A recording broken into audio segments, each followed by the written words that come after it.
So, una mga kamaster, kailangan nyo lang isaksak ang ating refrigerator at i-check natin kung bakit hindi lumalamig. Then, dito pa lang mga kamaster, pwede nyo na siyang kapain. Ayan. So, sa ating compressor, kailangan sa starting point o sa kanyang discharge line, meron kayong mararamdamang init. O, ganyan na mag-check. Pagkatapos nyan, i-check nyo ngayon ang condenser. So, since ang ref na to walang condenser na makikita sa labas, ang condenser na ito ay nasa kanyang body. O pwedeng dito o kaya sa dalawang side na yan. Ayan. So pagkatapos nyo ma-check or kailangan munang malaman nyo kung talagang umiinit ito. Ayan. So napansin ko walang init mga kamaster. Tapos wala ring init dito sa kanyang mga condenser. So sa ganyang status meron na tayong idea na po pwedeng walang freon ang ref na to. Okay, so or po pwede rin na itong compressor ay loose compression. Pero since bago ito mga kamaster, maaring itong compressor na to ay okay pa at ang ating system ang may problema. Ito ay isang double door na Panasonic na inverter. So nasa ano lang yata ito? Nasa 10 cubic or 8 cubic feet. Hindi ko sure. Maliit lang mga kamaster. Pero inverter na siya. No frost na din. So since napansin nyo na walang lamig doon, i-check nyo na rin ang kanyang evaporator. Actually, binuksan ko na to mga kamaster. Ayan, yung kanyang evaporator. So, gumagana naman ang kanyang fan motor. Yung sensor niya, mga kamaster, hindi natin malalaman kung okay yan. Kasi ang sensor ay gumagana lang yan kapag malamig. Nagka-cut off, nagta-turn on at nagta-turn off.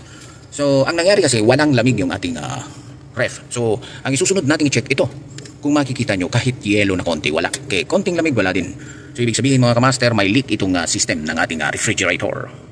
Okay, so balik tayo dito mga kamaster. Pagkatapos natin ma-check na walang freon ang ating ref, ang gagawin natin ngayon ay bubunutin na natin ang plug. Okay.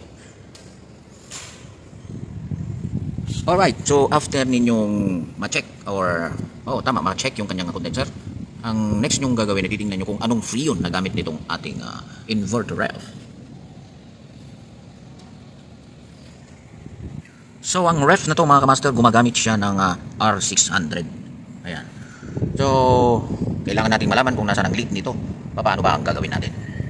Simple lang mga kamaster. Pasingawin muna natin.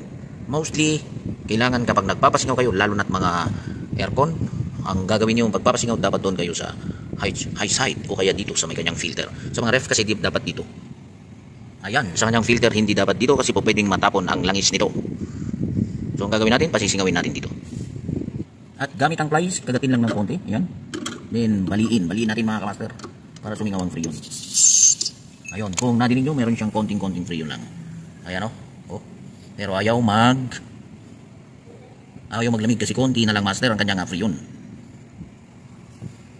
Tapos ninyong matanggal o mapasingaw ang ating freon na natitira sa ating system. Ang next nyong gagawin ay dito naman sa kanyang filter. Ayan. Sa filter niya. Alright. So, ilabas natin ang kanyang filter mga kamaster. Then, tsaka tayo magtatanggal dito. Alam niyo kung bakit? Para kapag wala kayong, kung wala kayong vacuum, pwede natin itong i-self-vacuum. Alright. So, mas maganda kung meron kayong vacuum pump para mas effective ang inyong trabaho. Pero pag wala kayo, effective din ang self-vacuum. So, tatanggalin natin dito. Ayan. Alright, since nakita natin na walang freon ang ating system mga kamaster, may sumingaw konti lang yan kasi pinandar natin kanina. Parang hangin lang yung lumabas dito kanina master. So ang problema kapag ganyan, malamang nandyan sa kanyang condenser. Sa mga ref kasi mga kamaster, yung heater ng pinto, doon sa may pinto niya, ito kasi yun, papunta yan doon. Ayan, nakita nyo? Galing yan doon mga kamaster, galing doon sa kanyang pinto, sa gilid ng pinto, pabalik dito sa condenser. So nagmula, ito yung condenser natin mga kamaster, pumunta dito muna yan. Ayan, pumunta dyan. Tapos dito. Then umikot dito yan mga kamaster. Dito papunta dyan. Ayan. Paikot papunta dito. Ayan mga kamaster. Nandito yan. Yung pinaka-auxiliary yan. Tawag natin dyan sa tubong dumaan dyan. So since ginagamit natin ito, nagkakaroon kasi ng moisture ito sa loob. Tapos hiniheater ng ating auxiliary. Itong portion na to hanggang sa baba. So kapag umabot yung time na hindi natin ginagamit, mas lalo na kapag ito hindi ginamit ng 6 months, yung tubo, kasi bakal yung tubong ginamit dito mga kamaster, ang nangyayari niyan, kinakalawang. So kung mapapansin niyo yung ating system nung pinasingaw natin walang laman. So ibig sabihin, possible mga kamaster, nandyan sa kanyang auxiliary ang kanyang leak. So sa mga pagkakataong ganito mga kamaster, ang ating ginagawa, ililig test natin ang condenser. So ikakat natin ito. Yan. Tapos ikakat natin dito para maligtas natin ang buong condenser at auxiliary ng ating system. Mga kamaster, nakita nyo, kinat ko na yung sa kanyang filter, oh. Kita nyo? Ayan, kinat natin yan. So galing ito sa kanyang papunta ito sa ating evaporator. Ayan, capillary tube. Yan yung pinaka-expansion valve ng ating mga ref. Sa ganitong mga modelo ng ref, capillary tube lang ang ginagamit. At ito naman ay galing sa ating auxiliary at sa ating condenser. Ayan, kung makita nyo, galing siya sa discharge. Palabas dito sa filter na to.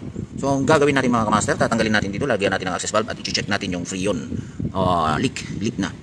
Lalagyan natin ng pressure, tsaka natin na i-check. So lalagyan natin dito, ihinangin natin to, tapos ito lalagyan ng access valve. So yan ang process ng pag-check ng condenser. Ito na nga mga kamaster, tinanggal na natin to gamit ang map gas natin ito. Hindi ko na lang kasi binidyo kasi wala akong kasama, pero niluto natin yan at tinanggal yung ating discharge line at dyan tayo maglalagay ng access valve. Pagkatapos ay sinaraduhan natin ito. Ayan, yung kanyang filter.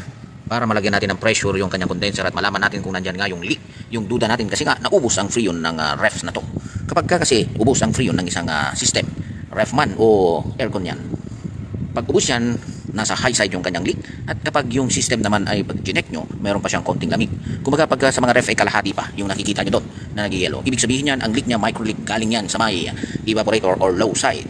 Okay, so yun ang kanyang pagkakaiba kung paano kakaroon ng leak at paano natin mahanap ang leak ang isang system, di ba? Aircon man yan o ref.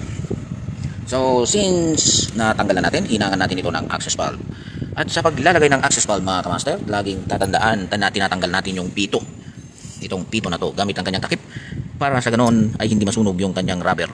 At kapag nasunog yan, sira na yung ating access valve.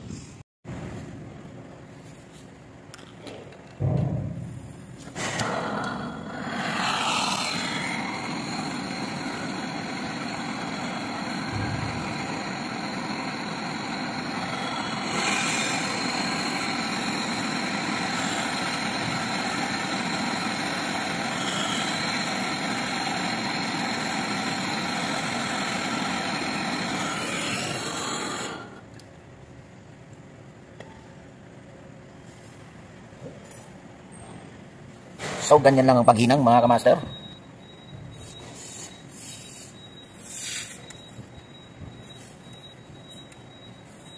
Tapos may hinang ilagay natin yung kanyang ito para tayo ay makapagkarga na at maligtest natin itong system.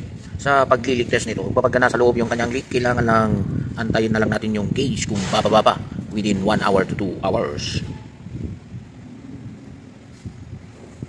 Okay, so since bukas na yung ating charging line, ayan, may bukas na yan. Tapos ito, open na din. Tingnan natin ngayon kung malakas yung pump ng ating compressor.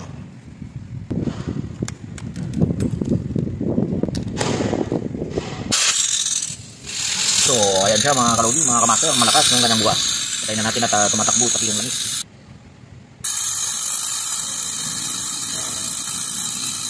Alright mga kamaster, mayroon tayong naging problema sa compressor natin.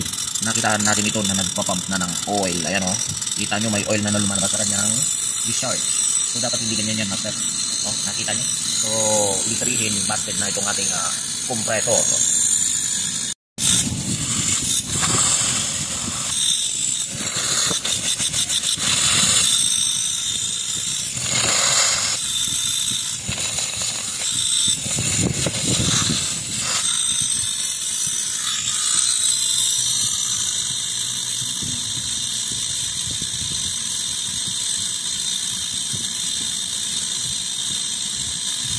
Gamit ang ating gauge mga kamaster, magliligtest tayo. Iligtest natin ang ating condenser. Ayan, lalagay natin dito. Since ito'y binarahan natin dito, ito yung dulo.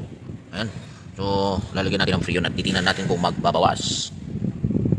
Kasi nga, yung condenser na ito nasa loob, so hindi natin makikita. Ayan, loob niyan, papunta doon sa kanyang auxiliary line. Ito gamit ang 22 kasi mas mataas yung pressure nito. Walang leak yung ating condenser. Ito siya, oh, kita nyo. So, open.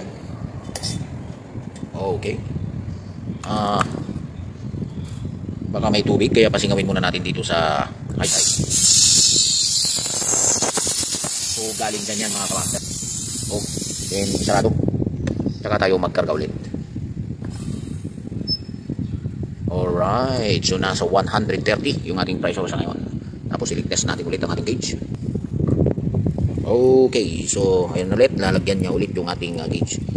Puno-punin niya kasi yan eh. Ayan. Para this is to make sure na talagang walang leak ang ating gauge mga kamaster. Oh, tayo natin.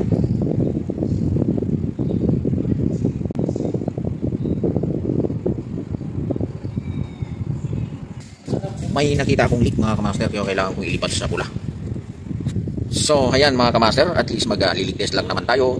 So inilipat ko na lang sa pula para malaman ko kung, ayan, buksan ulit natin. Then kargahan ulit natin ito ng pressure. Okay, so ganun din, nasa iba na kasi ang numero dyan, so hindi mo na mababasa. Nasa almost 150, so 140 pa rin yan mga kamaster. Pressure ng ano yan eh, R22.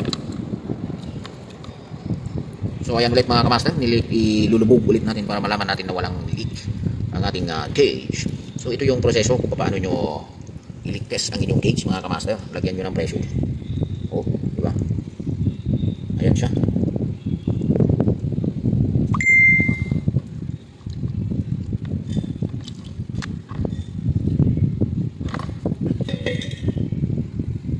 Oh, ayan na. So lagyan lang natin ito ng Teflon mamaya kasi nagkaroon ng leak sa may ating blue hose. O dito is wala naman. Okay. Then leak test natin ulit to. O wala naman. So malalaman natin ngayon kung magpababa yung ating pressure, may leak sa ating condenser. Para siguradong walang leak, i-leak test din ang ating gauge, ang ating hose. Ayan, tingnan natin kung mayroong pressure. So ang ginagawa ko ay submerge method para malaman ko lang kung may leak ang ating gauge. So nilubog ko yung dulo ng pula nating hose galing dito. Ayan, so siya na lang kasi ang open. So tinignan natin kung may leak. So 212 na mga kamaster. Balikan natin itong ating gauge na 3 PM. Leak test din ng ating hininang. Ayan. O ayan. So wala naman mga kamaster. So far maganda naman ang ating hininang. Isa pa sa mga kung paano nyo makita kung may leak ang ating system, makikita nyo may mga langis yan kapag may leak yan, o kaya kung saan man karoon ng leak, may makikita kayong langis na nandyan. Okay, so since kung mapapansin niyo bumaba na siya ng 100, 110 na lang, o ibig sabihin yan may leak talaga itong from auxiliary papuntang condenser yan. So pag mga ganyan kasi, yes sir. So pag mga ganyan kasi mga kamaster, ang ibig sabihin yan, inverter na kasi ito eh. Kung ako lang, hindi na ito pagagawa. Oh, tapos nakita kasi natin meron ding tagas ng langis. So martyr ang pagkasira ng ref na to. So that's all mga friendship. Next na video natin, papakita naman natin kung paano ito i-reprocess ang mga ganitong ref. Or check nyo na lang yung ating video. Marami tayong mga reprocess dyan na video. Ref at aircon.